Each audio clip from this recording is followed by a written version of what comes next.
मी पूर्वा खालगावकर. KTVच्या कोकण वार्तामध्ये आपलं स्वागत. पाहूया आजच्या ठळक घडामोडी.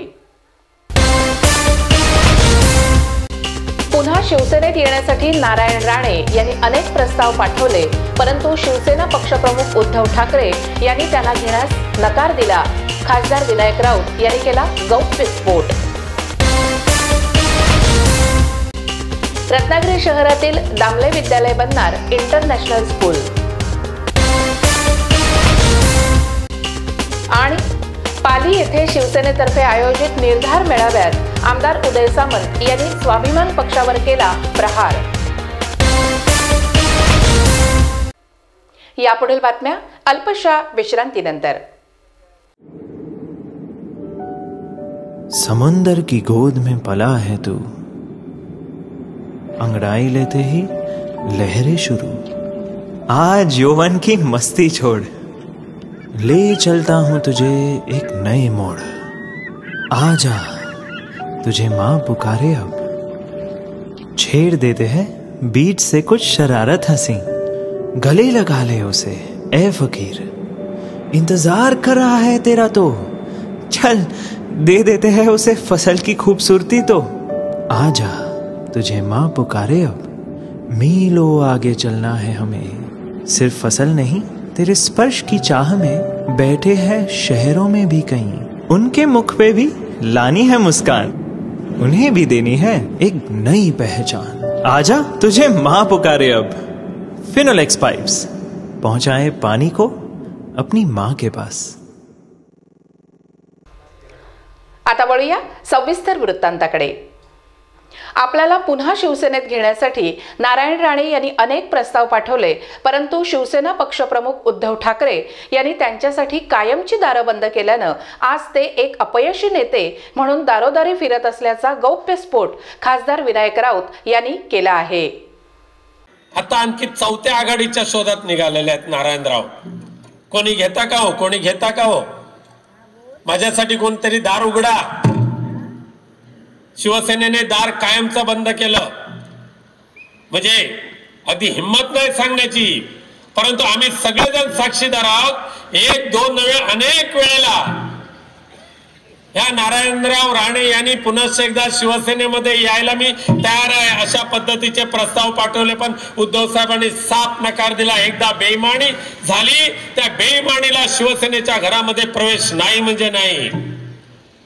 लोकसभा निवडणुकीच्या पार्श्वभूमीवर शिवसेनेतर्फे पाली येथे हातखंबा जिल्हा परिषद गटाचा निर्धार मेळावा आयोजित करण्यात आला होता. त्यामध्ये खासदार विनायक राऊत यांनी नारायण राणे आणि स्वाभिमान पक्षावर घणाघाती टीका केली. आयुष्यात ज्यांनी बेईमानी पोचली, आयुष्यात ज्यांनी कृतज्ञपणा वापरला, त्या स्वाभिमान पक्षाला या वेळेला हातात चिंपाट घेऊन जावं लागतं. हे त्यांच्या कर्माची फळं त्यांना भोगावं लागणार. काय दैवताला दिलेला जो त्रास आहे, शिवसेना प्रमुख हिंदू हृदय सम्राट बाळासाहेब ठाकरे यांच्यासारख्या दैवी पुरुषामुळे माझ्यासारख्या अनेकांचा उद्धार झाला. सुदैवाने आजही आणि भविष्यामध्ये सुद्धा जोपर्यंत या कुडीमध्ये प्राण असेल तोपर्यंत या दैवताशी फारकत घेण्याचं पाप माझ्यासारखा कोणताही कार्यकर्ता करू शकणार नाही. आणि म्हणून आज दिल्लीच्या तख्तावर जाऊन लोकसभेमध्ये खासदार म्हणून काम करण्याची संधी प्राप्त झालेली आहे. नाहीतर हे स्वाभिमानचं म्हणजे खऱ्या अर्थाने अभिमान ज्याने गिळून टाकला असा एकमेव लोकशाहीतला पक्ष म्हणजे स्वाभिमान पक्ष. आणि ज्याचे ते निर्माते नारायण राणे त्यांनी वर्षभराच्या आत त्या पक्षाचा राजीनामा देऊन टाकला. आणि म्हणून त्यांच्या हातात आता चिंपाट आलेला आहे. आता त्यामुळे धास्तावले. चिंपाट घेऊन लोकांकडे जायचं कसं? पूर्वी ते जायचं मुंबई सारख्या झोपडपट्टीमध्ये प्रत्येकाच्या हातात चिंपाट असायचं. आता तसं नाही. आता कोकण हा हागणदारी मुक्त झालेला आहे, त्यामुळे चिंपाटाची आवश्यकता भासत नाही. छत्रपती शिवाजी महाराजांना अभिवादन करून आणि व्यासपीठावरील खासदार विनायक राऊत, आमदार उदय सामंत, संपर्क प्रमुख सुधीर मोरे, जिल्हा प्रमुख विलास चाळके, तालुका प्रमुख बंड्या साळवी आदींचं स्वागत करण्यात आलं.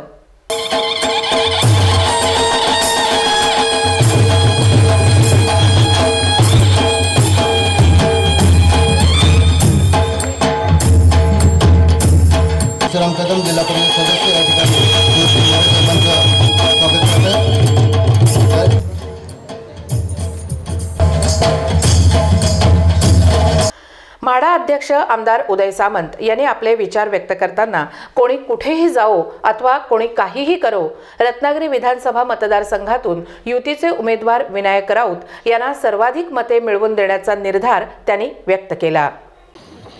पण पाली जिल्हा परिषद गटातला मेळावा हा माझ्या मतदारसंघातला शेवटचा मेळावा आहे आणि या शेवटच्या मेळाव्याच्या निमित्तानं आपल्या सगळ्यांच्या साक्षीनं मी शिवसेना भाजपचे उमेदवार आदरणीय विनायक राऊत साहेबांना शब्द देतो की साहेब, कोणी कुठे जाऊ देत, कोणी कुठे येऊ देत, महाराष्ट्रातल्या सगळ्यात जास्त मताधिक्यानं विनायक राऊत हे विजयी होणार आहेत, ही काळ्या दगडावरची रेघ आहे. कारण सुधीरजीने मगाशी जे सांगितलं की आपण ज्या प्रतिकूल परिस्थितीमध्ये खासदारकीची निवडणूक लढवली आणि त्याच्यानंतर 5 वर्ष जो मतदारसंघाशी आपण संपर्क ठेवला, 5 वर्ष ज्या पद्धतीनं या मतदारसंघाची सेवा केली, या मतदारसंघाची कामं केली, त्याच्यामुळे विनायक राऊत या व्यक्तीशिवाय या मतदारसंघाला पर्याय उरलेला नाही, हे आम्हाला आजच्या सगळ्या दौऱ्यातनं स्पष्ट झालं. लोकसभा निवडणुकीची आचारसंहिता लागताच खासदार विनायक राऊत यांनी मतदारसंघातील अनेक वरिष्ठांचे आशीर्वाद घेतले.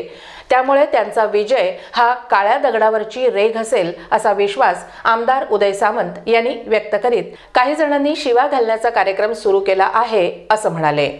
पण एक उमेदवार आपल्या नम्र वागण्यातनं आचारसंहिता लागल्यानंतर सगळ्यांचे आशीर्वाद घेत फिरतो आणि दुसरा उमेदवार जेवढी बाराखडीमध्ये शिव्या आहेत तेवढ्या आम्हाला दोघांना घालत फिरतो. हा उमेदवारामधला फरक आहे आणि म्हणून त्याला कोणाला आम्ही घाबरतो अशातला भाग नाही. पण या जिल्हा परिषद गटातल्या सगळ्याच मंडळींची एक जबाबदारी आहे. हा माझा स्वतःचा जिल्हा परिषद गट आहे. जसं सचिन तेंडुलकर वानखेडेवर खेळताना असं म्हटलं जातं की सचिन तेंडुलकरचं ते होम पिच आहे, तसं पाली जिल्हा परिषद गट हे उदय सामंतचं होम पिच आहे.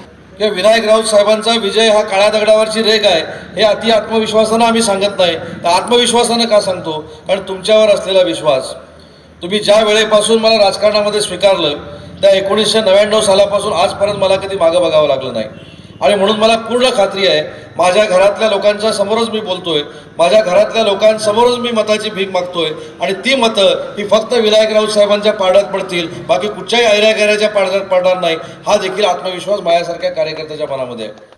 पाली येथे आयोजित हातखंबा जिल्हा परिषद गटाच्या निर्धार मेळाव्यामध्ये शिवसैनिकांनी मोठी गर्दी केली होती.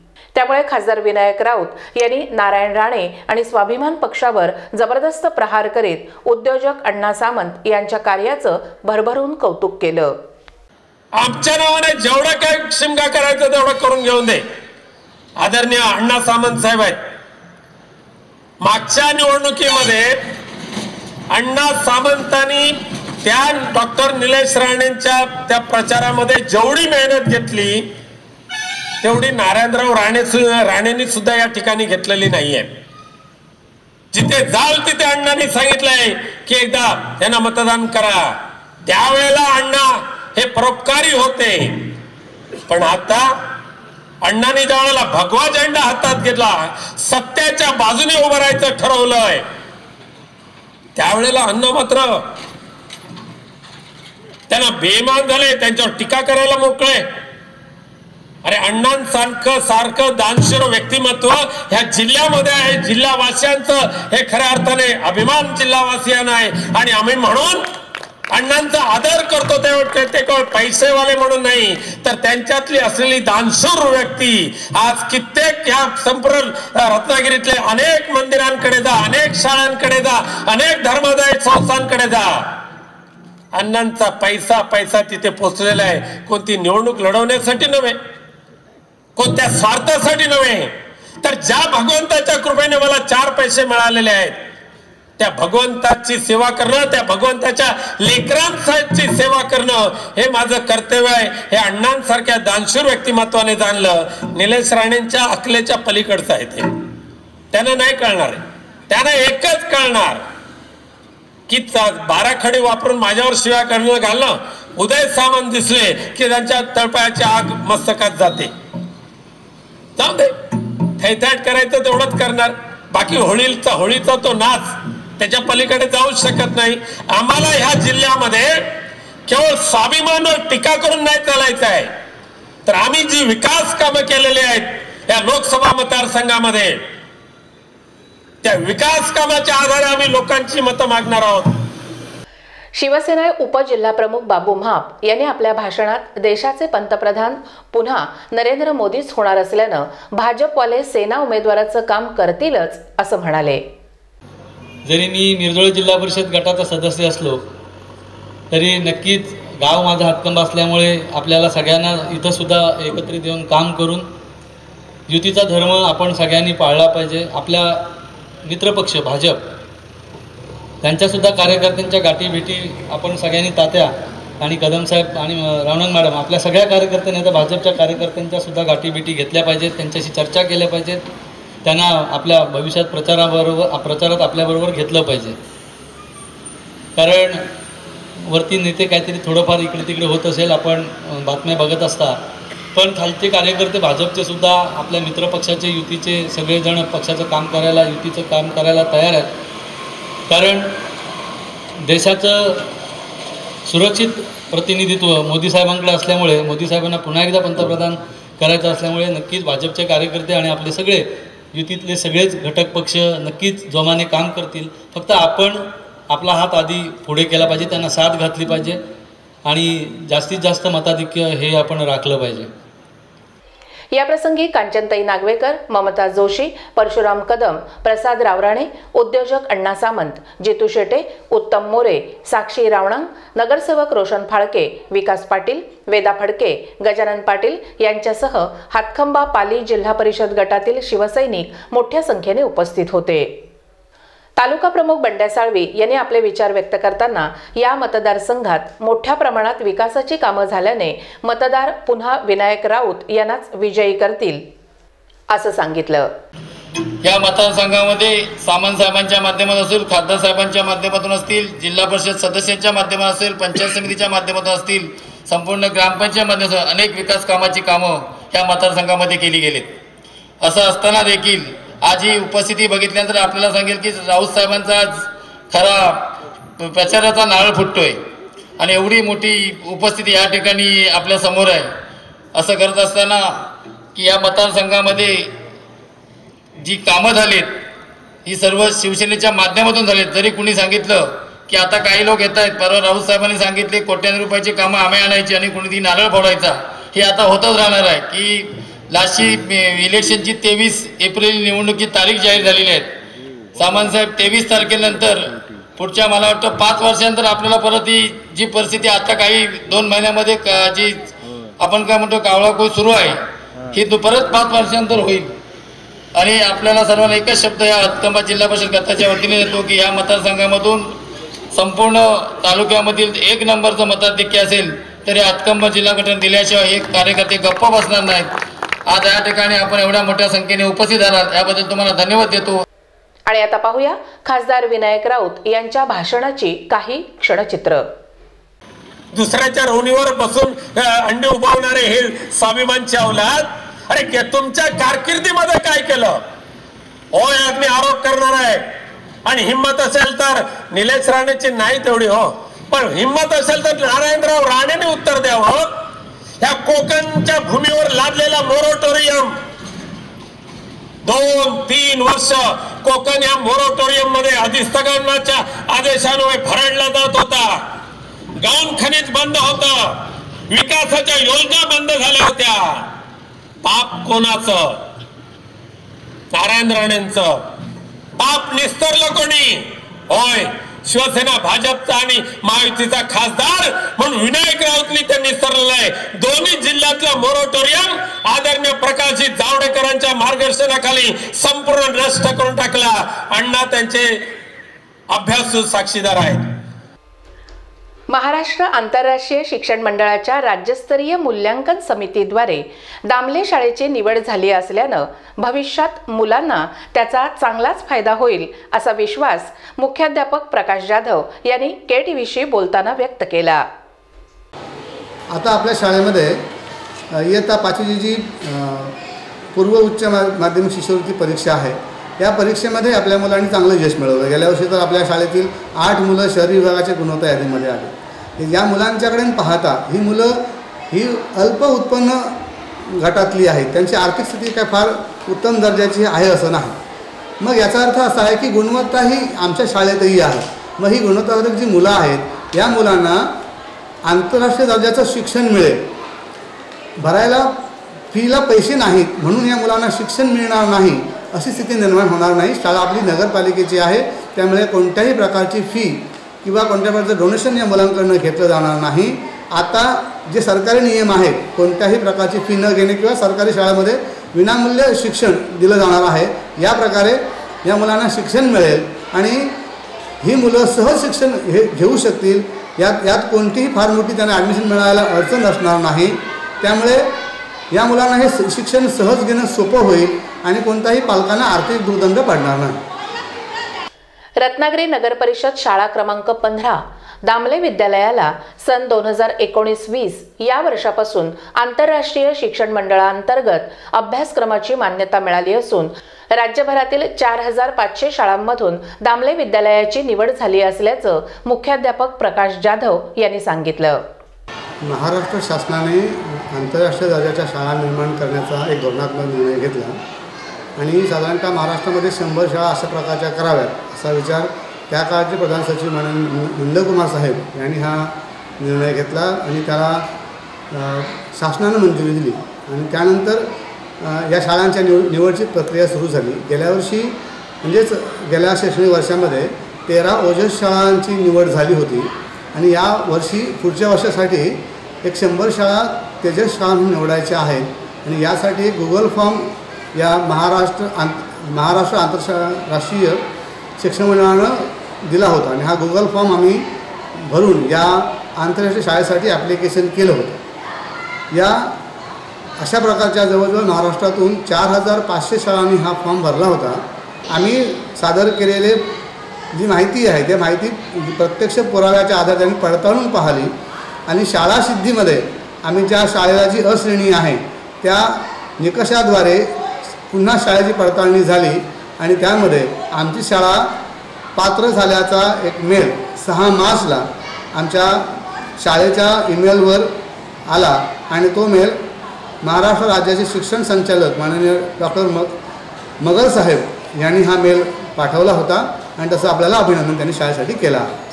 दरम्यान दामले शाळेत आंतरराष्ट्रीय दर्जाचा अभ्यासक्रम सुरू झाल्यामुळे विद्यार्थ्यांना भविष्यात त्याचा चांगलाच फायदा होईल आणि रत्नागिरी नगर परिषदेच्या शाळेतील विद्यार्थी पटसंख्येत वाढ होण्यास मदत होईल असं बोललं जात आहे.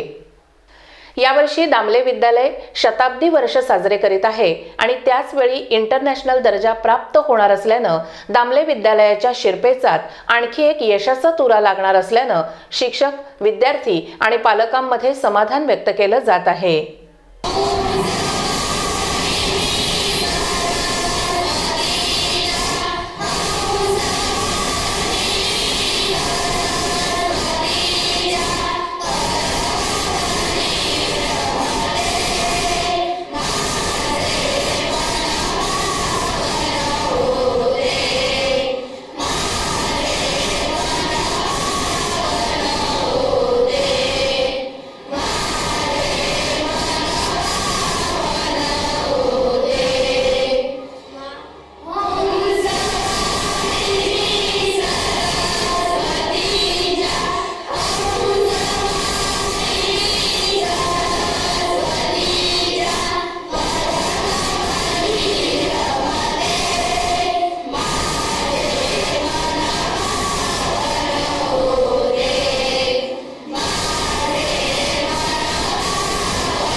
या नवीन अभ्यासक्रमाच्या प्रशिक्षणासाठी शाळेतील सर्व शिक्षक या उन्हाळी आणि हिवाळी सुट्टीत विशेष प्रशिक्षणासाठी जाणार असल्याचं त्यांनी यावेळी सांगितलं. महाराष्ट्र आंतरराष्ट्रीय शिक्षण मंडळ या मंडळाच्या साठी आपल्या शाळेला तात्पुरती संलग्नता मिळाली आहे. ही संलग्नता आता मिळाल्यानंतर सुट्टीच्या काळात साधारणतः उन्हाळी सुट्टी आणि हिवाळी सुट्टी या काळामध्ये उन्हाळी सुट्टीत साधारणतः 10 दिवस आणि हिवाळी सुट्टीत 5 ते 6 दिवस असं प्रशिक्षण घेतलं जाणार आहे आंतरराष्ट्रीय शिक्षण मंडळाच्या मार्फत आणि हे प्रशिक्षण पूर्णतः निवासी स्वरूपाचं असणार आहे. याचं ठिकाण मुंबई किंवा पुण्याला असणार आहे. आता जी अध्यापन पद्धती आहे त्या पद्धतीमध्ये काही प्रमाणात बदल केले जातील. काही तंत्र वेगळ्या प्रकारे शिकवली जाते शिक्षकांना, आणि शिक्षकांचं उद्बोधन करून शिक्षकांनी नव्या तंत्राच्या आधारे या मुलांना अध्यापन करावं आणि त्यानुसार चांगले रिझल्ट्स मिळावेत यासाठी हे प्रशिक्षण असणार आहे. हे प्रशिक्षण असणार आहे ते म्हणजे बालवाडी ते 7वीपर्यंत शिक्षक आहे त्यांसाठी असणार आहे, आणि बालवाडी ते 4थीचा अभ्यासक्रम महाराष्ट्र आंतरराष्ट्रीय मंडळाने तयार केलेला आहे.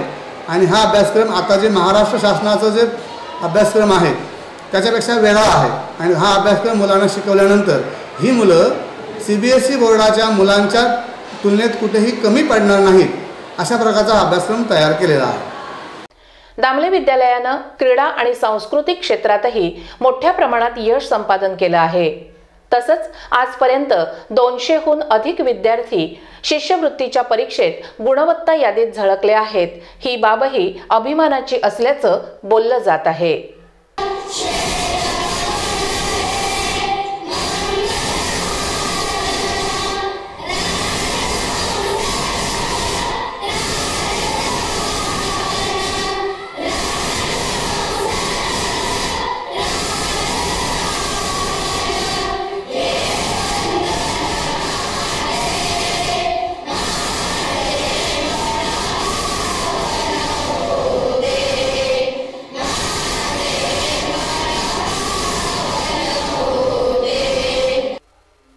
शेवटी पुन्हा एक नजर ठळक घडामोडींवर.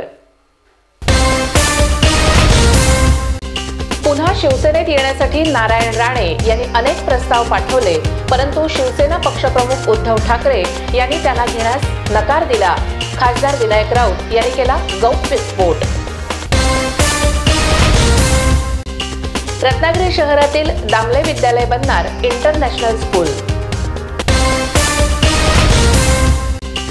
आणि पाली येथे शिवसेनेतर्फे आयोजित निर्धार मेळाव्यात आमदार उदय सामंत यांनी स्वाभिमान पक्षावर केला प्रहार.